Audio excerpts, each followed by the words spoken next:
Welcome back to the 170th episode of the Daily Flip podcast. I'm your host, Alex, and today we're going to be flipping through some of the top stories, including the current fighting going on within Israel and how it shows a little bit of a hole in the Biden foreign policy.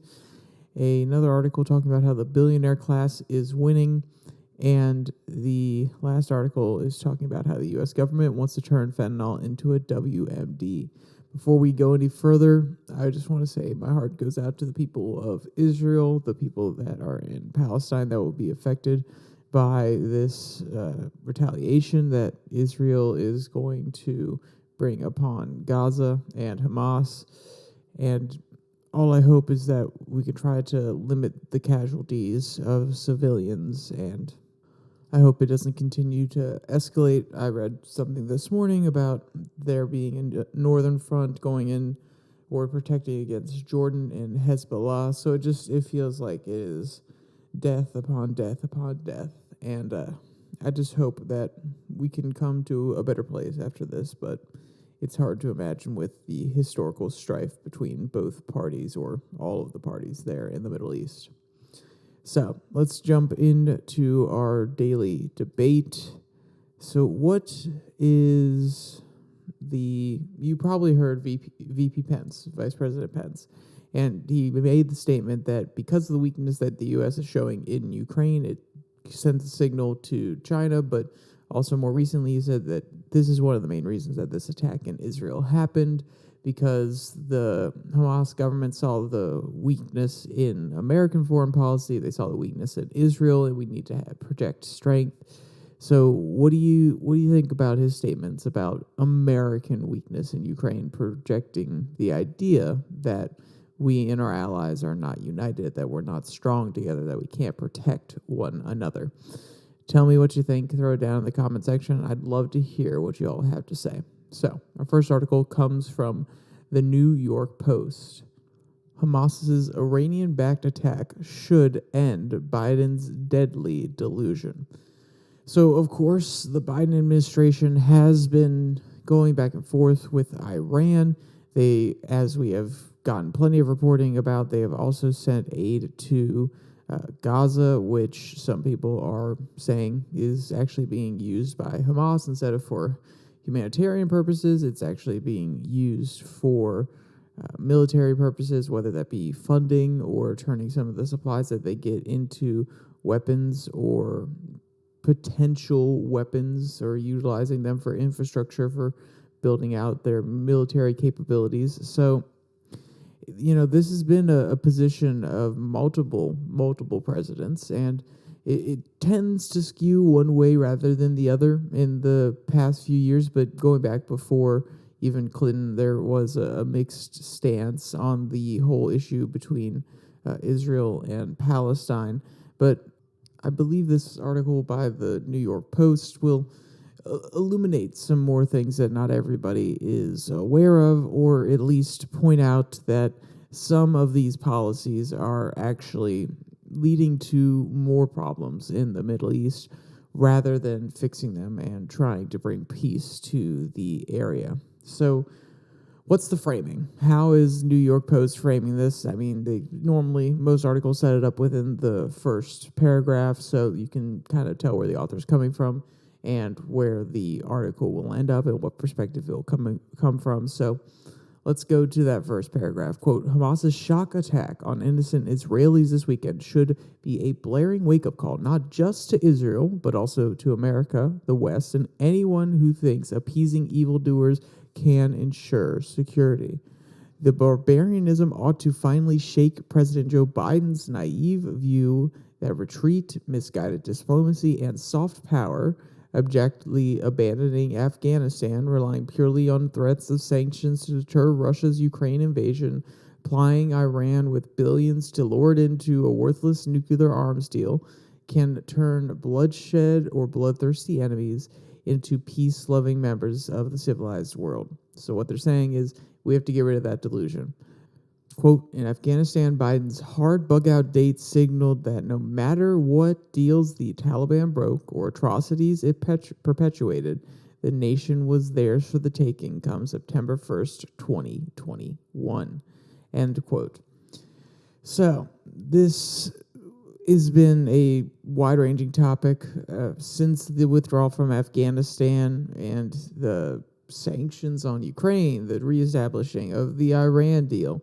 All the major ones on the right have said over and over again, this signals weakness. This shows our enemies, not just our enemies, our allies' enemies, that we are more into appeasement, that we are more into doing what is best for us without worrying about the consequences, that we are willing to leave behind an entire nation and not necessarily protect everybody who either worked for us or get out the people that were allies to us, or just relying on monetary sanctions when it comes to Russia and other leaders. I mean, we've done it with Iran too.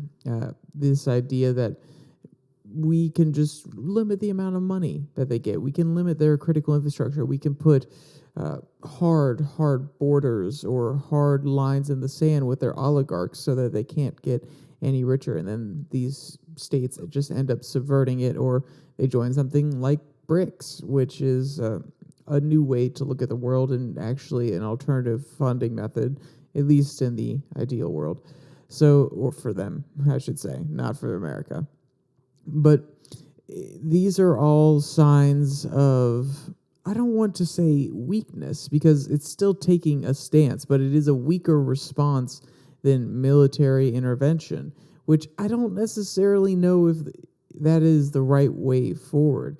If putting boots on the ground or, having drone strikes or things of this nature. The New York Post, the framing here seems to imply that a show of force is necessary rather than these sort of measures that we're currently employing. And is it really worth the American lives that would possibly be lost? Because if we drone strike a hostile enemy, or we try to hit some of the Taliban's infrastructure in Afghanistan with a drone strike, then next thing you know, tourists who are going to Afghanistan, or diplomats in the region, or people in a different state who are just near the border, any American could be at risk because of retaliation or some sort of military strike. So while I agree about the framing that we're definitely doing some things wrong, we're not taking the strongest stance possible. I don't know of where the author would want this to end up, which seems, based on the framing, I could be wrong. I would want to hear a little bit more from them personally. Where this ends up is direct military intervention, and I don't know if that is actually to the U.S.'s benefit any more than appearing a little bit weaker on the world stage. Now, the one that I could definitely agree with is giving billions to Iran. I didn't like the idea of giving them billions not to have a nuclear program when it first happened. I don't enjoy it now when some people are accusing the Iranians of transferring the money that would have gone to aid that now they can get from the United States into programs to support Hamas and Hezbollah for these attacks against Israel. So I've never really loved that idea anyway, so I do agree that is a form of weakness, but we'll see how this keeps unfolding. I feel as though this narrative of more war, more strongman U.S. politics is going to persist. I don't think the populist or libertarian side of the party is strong enough to really push back against the side that has major military ties to Lockheed Martin and so on and so forth. But at this time, it's a serious conversation that at least needs to be had, especially with the heinous attack that just happened in Israel. There is a conversation that if we weren't, at least needs to be talked about, that if we weren't so, I don't want to say pacifist, but if we weren't so hesitant to get involved and to show that we're going to stick up for our allies, that we are going to put pressure on the nations that are trying to subvert peace, then maybe this attack wouldn't have happened. Of course, we can't editorialize. We can't go back and pretend, oh, yeah, if this blah, blah, blah would have happened. We have no idea. We don't know. It could have been that if we were more aggressive, then we would have converted more people to the cause, and the attack would have been worse. We can't pretend that we will know those answers, but it's at least a serious question that we have to look at, we have to analyze, and we have to think critically about. So, what is the American weakening overall? The New York Post, they have another quote about this where they want to go into it, kind of show some of the symptoms of this weakening and even maybe some of its causes. Quote, the debacle signaled a weakened America no longer willing to defend even its own interests abroad. Emboldening Vladimir Putin set his sights on Ukraine. Again, Biden buckled under the threat, ruling out arms shipments to Kiev lethal enough to deter Putin, and limiting America's response to pathetically inadequate sanctions. He even suggested a minor incursion into Ukraine might be okay. Putin's invasion has now cost an untold number of lives, and Biden still is hesitant repeatedly to send Ukraine the advanced weapons it needs to win the war. In the Middle East, Biden has pursued the Obama fantasy that Iran, under a radical regime bent on dominating the region and destroying Israel, can be reformed via enlightened diplomacy and a large enough pile of cash. Even before sending Tehran a staggering $6 billion in ransom last month for 5 U.S. hostages and freeing Iranian prisoners to the boot, the president eased sanctions and shipped billions to Iran, hoping to revive the failed 2015 nuclear agreement. End quote. And this is something that money doesn't solve everything. Let's be clear, the Iranian government needs money to, keep on going, but it's a theocracy. They have a absolute iron grip on the country. And I'm not saying that there aren't dissidents, and I'm not saying the Iranian people don't disagree with their type of governance. They do. They're very strong people who have been out protesting the murder of a young woman who didn't have a shawl. I forget her name, and I feel absolutely terrible.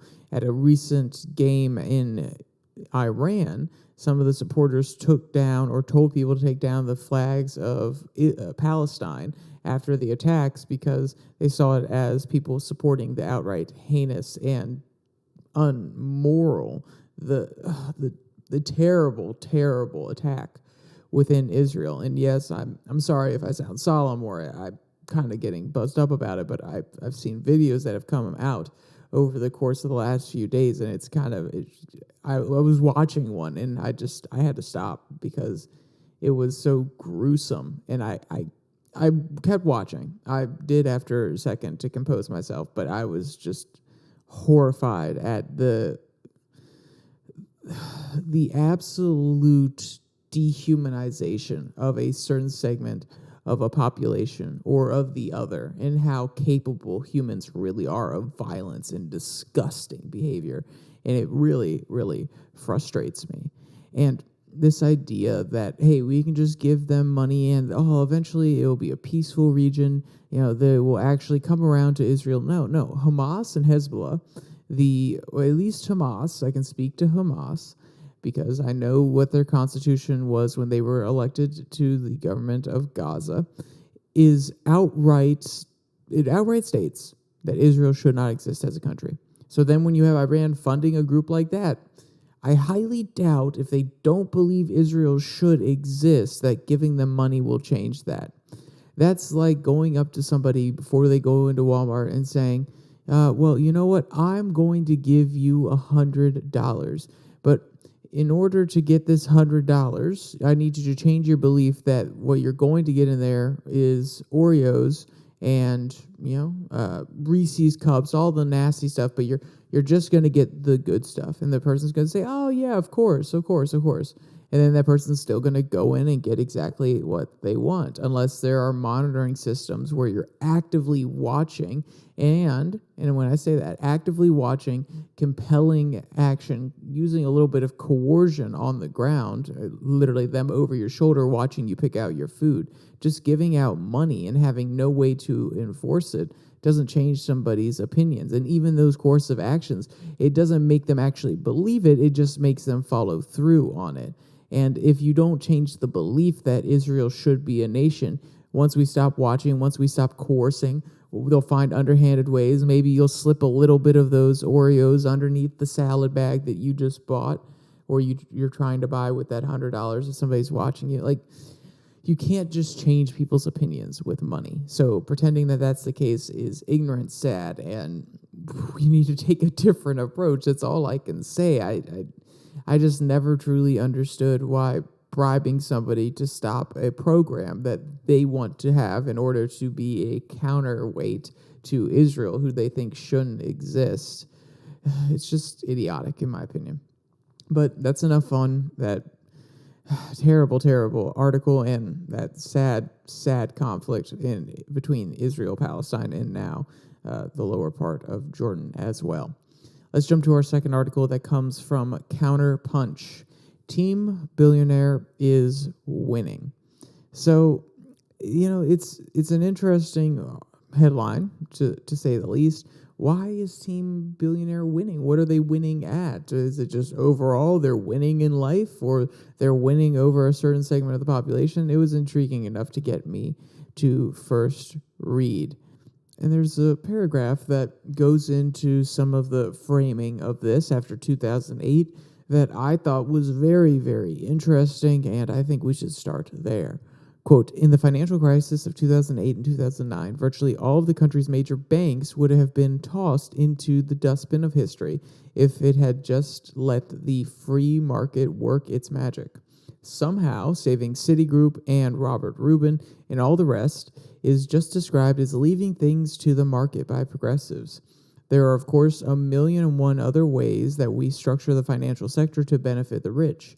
Government deposit insurance, exemption from the sort of sales tax that apply to almost everything else we buy, and non-sequential tax preferences like the carried interest deduction that fuel private equity and hedge funds.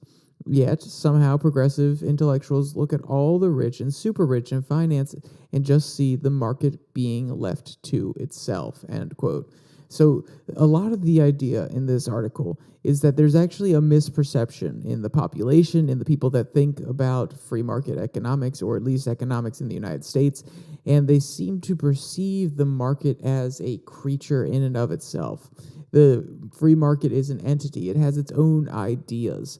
And even I disagree with that framing. Even though I do love the free market system, it is not an entity that operates without any sort of outside influence, especially nowadays. We really have more of a mixed economy than anything. The U.S. government is directly telling companies what they should and should not be making. I mean, we even have industries that are totally dependent on government spending, like the arms industry or the pharmaceutical industry, so on and so forth. But moving beyond the idea that we're a mixed economy, this idea that the free market itself is an entity and it can self-correct and everything, that it alone can reveal the truth, is just kind of, it's a misunderstanding of the idea of the free market. The free market is not itself alive, but rather it is a amalgamation of decisions made by individuals.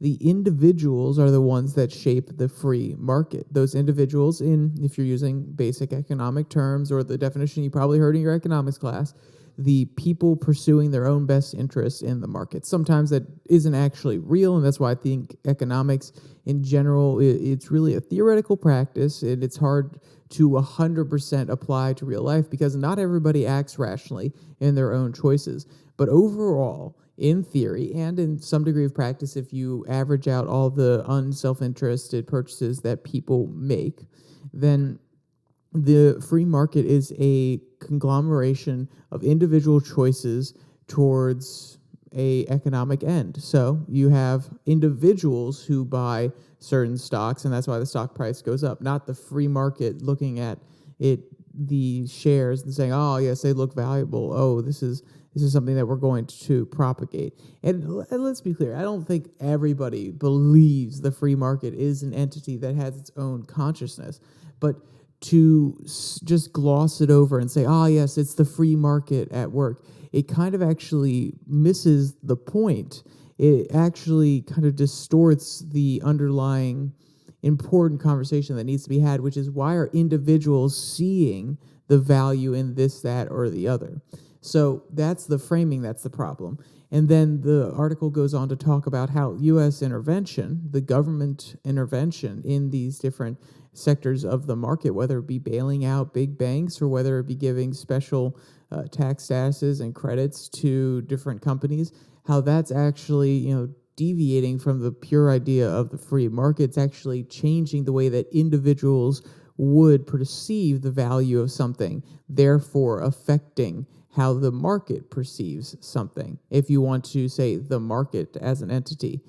But it's a really interesting one, and it's something I've been thinking about really recently, which is to what degree should the government incentivize certain behavior through, subsidies or tax breaks and things of that nature. And if I was being pure Milton Friedman, I would probably say, oh, no, there should be no subsidies. If you do anything, it should be more on the tax side. It should be tax relief or, having different tax breaks rather than giving money out or bailing out the banks, things of that nature. And I kind of fall within that category. I still have a hard time with subsidies, I won't lie, unless they're in the form of tax breaks. But even then, do you want to incentivize behavior? Like, okay, let's look at EVs, for example. Do you really want to incentivize an EV transition for all the major companies to these electric vehicles if the technology isn't quite there yet, if the demand isn't quite there yet, if you're actually going to force these companies to move in a more EV direction without the demand yet that exists, that should exist in order to actually buy up these cars and make it profitable for these automakers?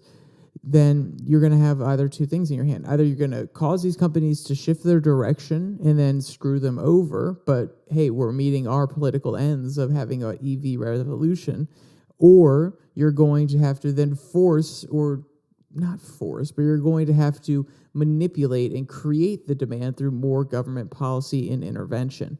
And that is something that I'm worried about. But also, if it's on a social level and we want to encourage more families so we can have more people who participate in society, we can have more intellectuals, more creators, more innovators, or simply just a larger population so that that segment of the population is larger itself, even though just having more kids doesn't necessarily mean we're going to have more innovators. But having a larger population means the percentage of innovators, while it doesn't change, the proportion of the population doesn't change. There are just more of them because the whole pie is growing.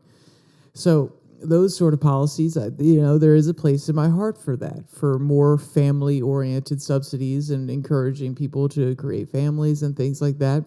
And while I don't know if it necessarily is 100% advisable to the government to come in and do that, and I haven't seen all the repercussions economically, I haven't seen the studies about it, it is something close to my heart where I would be more willing to listen to an argument like that than certain subsidies in certain areas. And then again, I also agree that certain subsidies in burgeoning and small industries that we want to be competitive in on the world stage, I can also understand that logic. Whether or not it conflicts with my free market brain when I turn that one on, it is still something that I'm at least willing to listen to. So it is a very complicated one, and everybody has lots of different opinions on it, and we all can't be Milton Friedman, where we can just say none whatsoever, because everybody has their own ends. But I think we can all agree that bailing out the big banks it wasn't just about ensuring that the people, the population, that their savings aren't lost, because why should they be punished for the banks who are doing terrible things with their money? And the argument from the free market side would say, well, there's always a risk when you put your money into banks. So that's why there's the FDIC, so that the depositors can get at least some of their money back. But I think we can all agree that bailing out those Wall Street banks wasn't just in the best interest of the people, but it was also in the best interest of Washington, because a lot of their money goes through Wall Street. They have a lot of funds and trusts set up so that the government can fund different programs like Social Security and other ones down the road. So there's entangling of the billionaires, and Washington has created a distortion. I think we could at least all acknowledge that. And that distortion, at the end of the day, if it's going to cause the government to do things that are actually, I would argue, against the people's interests, because while the FDIC is meant to ensure the people that are hurt by banks going under, and yes, lots of people would, at the end of the day, lose their money. In the long run, what does it say about the banks and the government's relationship? Oh, the banks can do a little bit of shady stuff and the government will come and bail them out, which then means more banks will do shady stuff with investors or just customers' money, which is not good for the customer. But then imagine that one time the government doesn't come and bail them out because they understand that there is a moral hazard here, then those people get screwed. Rather than letting the free market, letting the individuals decide how things will progress, a new bank comes up that's more ethical, more transparent, that's actually better for the consumer, the customer, and the investor. So you can see where I'm coming from here. It is an interesting mix and entanglement of the billionaires and the Washington classes, and it doesn't necessarily hurt them as much as it hurts the average person. So it's something to look out for going into the future. All right, our last article comes from The Intercept. The U.S. government is proposing that fentanyl be classified as a WMD, and they are preparing for a fentanyl attack. So here's the policy, and I'm not going to get too far into this one. I think you should go read this article yourself. It is quite comprehensive, if I'm being honest, but here's the policy that has been proposed.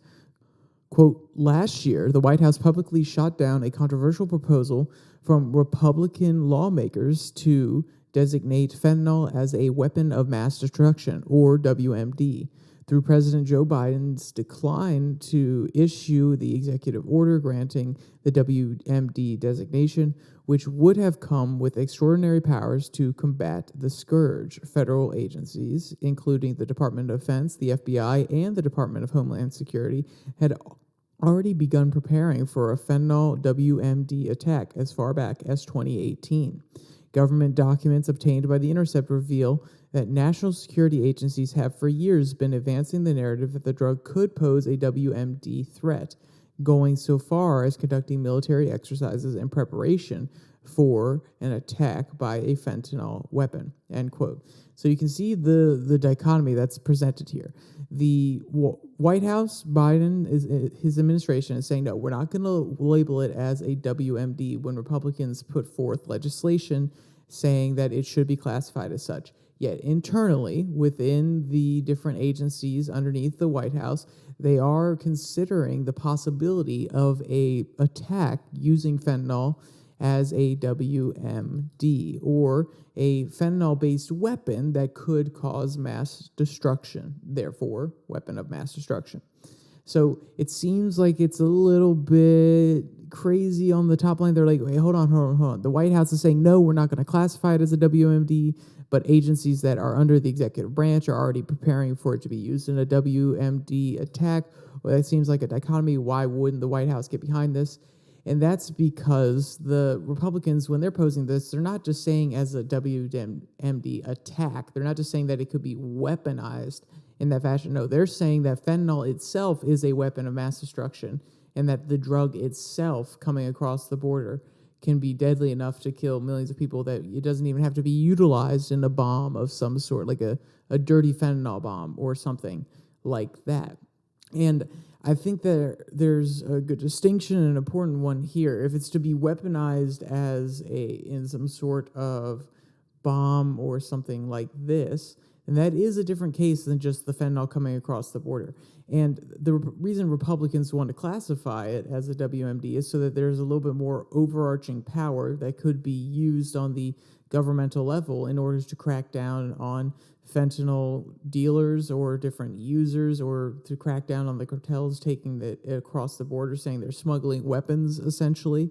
So I think there's a split there, and the end results of both policies will be very different. One will allow the government to crack down on fentanyl as the drug. The other one will allow the different agencies to prepare for a possible attack and create contingency plans in case one happens. And that's why you're seeing this sort of dichotomy. That's why you're seeing what seems to be a little bit of hypocrisy, but is much more detailed and in-depth than it actually is. And I'm just giving a cursory overview of the article. Like I said, please, if there's one article that you're going to read in here that is a little bit different than the others, that is something you probably haven't heard about before, go read this one. The Intercept has done great work. I've always enjoyed their articles. They're normally pretty hard-hitting.